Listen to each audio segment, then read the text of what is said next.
On behalf of the faculty of the National Defense University, which we all call NDU, it's a great honor to host this informal discussion about our university, NDU, with Lieutenant General Brent Scowcroft, distinguished alumnus, the National War College class of 1968, who went on to be National Security Advisor for 2 presidents, and Major General Gregg Martin, the 14th president of the National Defense University. Gentlemen, welcome.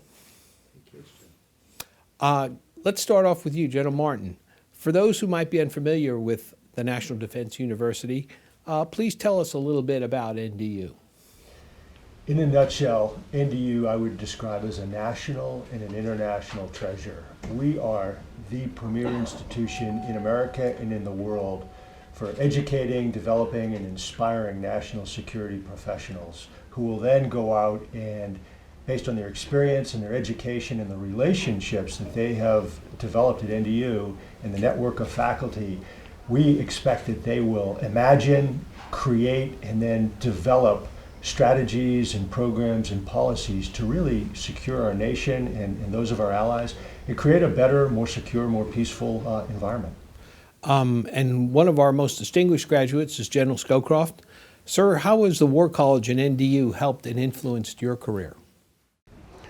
It was one of the highlights of my career, because what in the environment here and my fellow students from the different military services, from the intelligence community, from the State Department.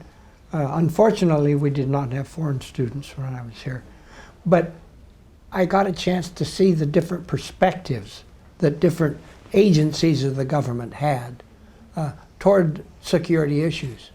And it taught me an enormous amount, and it broadened my horizons in a way that I became much less parochial and much better able to deal with the issues that I faced later on. Now, sir, while you were a student here, the Cold War was at a very high state of competition, and Vietnam was ongoing.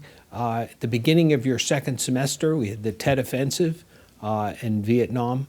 How did NDU teach you to think through the strategy and policy issues that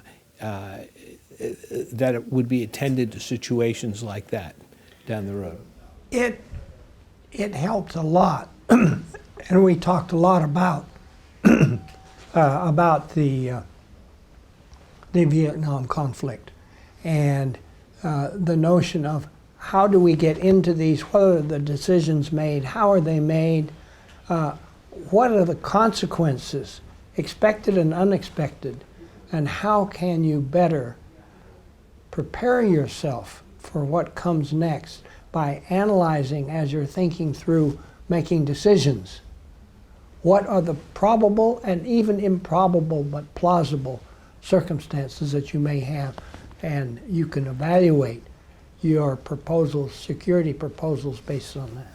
And years later, when you were helping President Bush contemplate what to do in the Iraq War, you must have heard echoes of these situations. Well, it helped enormously because it gave me a framework through which I could look at the decision-making process. And so, as I say, it was just enormous help for the next 2 decades. I relied sometimes openly, sometimes just instinctively on what I learned at the NDU.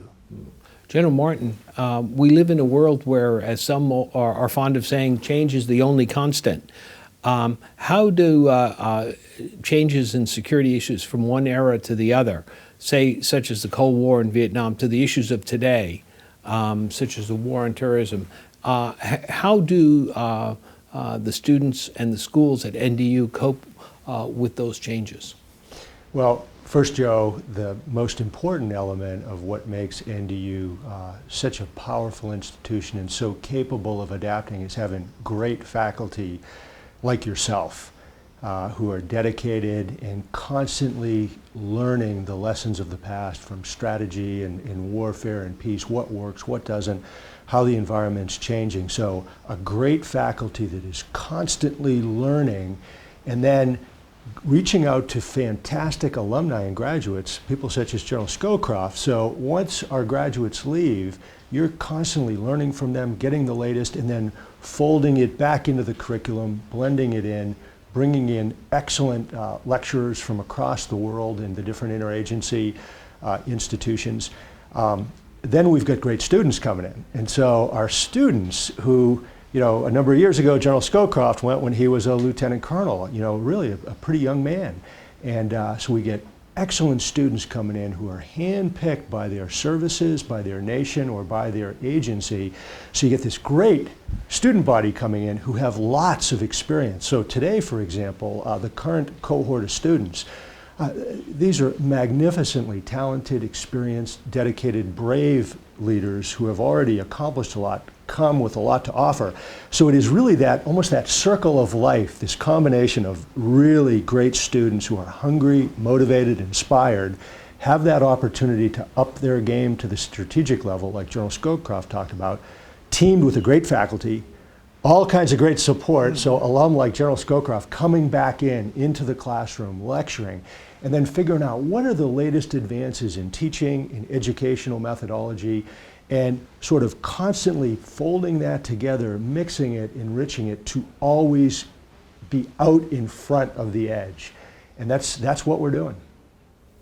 Staying ahead of the game. General Scowcroft, when you encountered these tremendous changes that you faced in the Bush 41 administration, how did you cope with these changes? How did you stay ahead of the game? It's very hard to stay ahead of the game when you don't know what the future has to offer. And what I tried to do was apply some of the techniques I learned here at Fort McNair, and always anticipate that you may be surprised, and how can you react. But this was for the key part of my career. The world was unfolding in ways which we had not anticipated in the beginning, and we had to improvise and say, how can we take advantage of this to advance U.S. interests? And it's always a gamble, but you need to try to make decisions that put you on the right side of the gamble. General Martin, we have a very, very diverse student body, as you mentioned. Men, women, military students, diplomats, civil servants, and international fellows. How does this help us to accomplish our mission and stay focused on strategy? Well, that very rich, diverse student body, which is also reflected in the faculty, that is a source of the greatness of NDU. It is that richness, that diversity of people in all the dimensions you talked about, as well as academic disciplines, as well as the diversity across the 5 colleges that make up NDU and our research wings.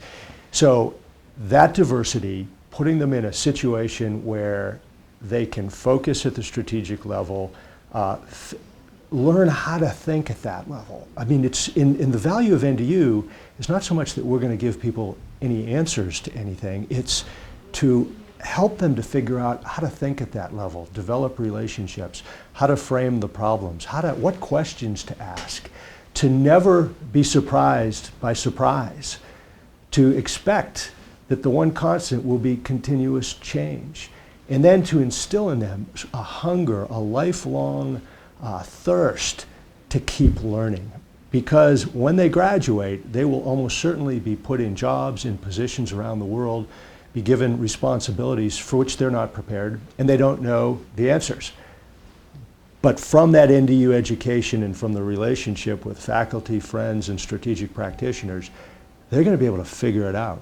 And they're going to be able to build on that foundation of history, theory, lessons learned from previous wars and conflicts, and devise the strategies and the programs that we need to succeed in the future.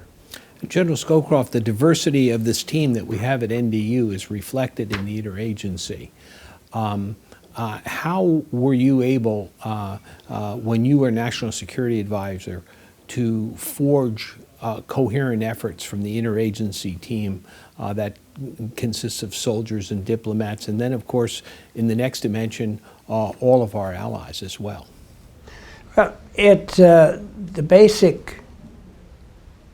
basic rule is to pursue the national interest, and that looks different from the perspective of all the varied groups that attend the National Defense University.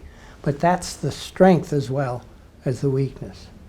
So you try to get the opinions of others around from their perspectives, and out of all of these different perspectives to coin the security strategies that you think are most productive. And it's an art rather than a science.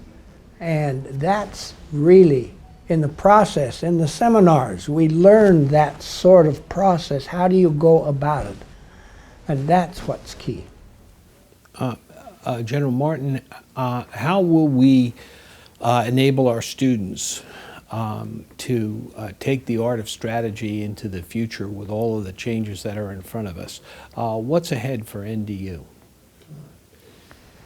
The future is very, very bright for NDU. There's no other institution on the planet that has the richness of the student body, the faculty, the combination of the 5 very diverse colleges that we have, plus the research elements, plus the gaming department that is located right here on this real estate inside the Beltway in Washington, D.C., that gives us unfettered access to all the different agencies, institutions, embassies, and so forth. So the future is very, very bright. What we excel at, our core competency, is in huge demand throughout the nation, throughout the world. And so people are coming to us for what we have, to be a part of this, to contribute to it, to gain from the education, to contribute on the faculty, the research, and so forth. So the key for us is to take this magnificent institution and ensure that we are aligned properly, that we are structured right, that we focus relentlessly on our core mission, which is to educate, develop, and inspire national security leaders, and that we align everything we do and we focus it and channel it all into this one core mission, and that we relentlessly stay after that, and that we, in an era of declining resources, that we make tough budget decisions that contribute to that core mission, which means making some tough choices, and then working relentlessly to continuously support and stay in touch with and serve our graduates, because it's our graduates who are our credentials. So that when you leave NDU, once NDU, always NDU. And we are helping, we are learning from, we are supporting, we're building this international coalition through what we do, the nature of our work. If we keep that in mind, and just the huge value of NDU and the leaders that we produce, our future is very, very bright, and I think we will excel and advance and do even more good in the future.